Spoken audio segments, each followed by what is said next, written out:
ହ୍ରିଂ ଭୁବନେଶ୍ୱର୍ଯ୍ୟై ନମୋ ନମଃ। ଆପଣଙ୍କର ପିଲାମାନଙ୍କର ପାଠ ହେଉନାହିଁ କି? ପାଠ ପଢ଼ୁଛନ୍ତି ମନେ ରହୁନାହିଁ, ଚଗଲା ହେଉଛନ୍ତି, ସ୍ମରଣ ଶକ୍ତି ରହୁନାହିଁ, ତାହାର ଗୋଟିଏ ସରଳ ପ୍ରତିକାର କରନ୍ତୁ।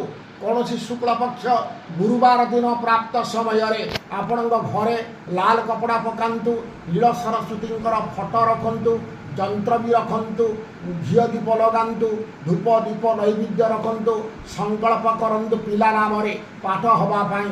ତାପରେ ପୂଜା କରନ୍ତୁ ପଞ୍ଚୋପଚାରରେ। ପୂଜା ସରିଗଲା ପରେ ଗୋଟିଏ ମନ୍ତ୍ର ମୁଁ ଡାକୁଛି, ଏ ମନ୍ତ୍ର ନୋଟ୍ କରନ୍ତୁ, 108 ଜପ କରିବେ।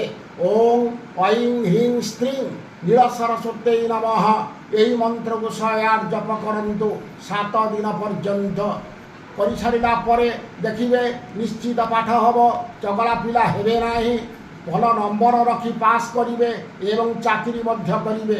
ରହୁଛି, ନମସ୍କାର। ଜୟ ଜଗନ୍ନାଥ, ଜୟ ମା କାମାକ୍ଷା।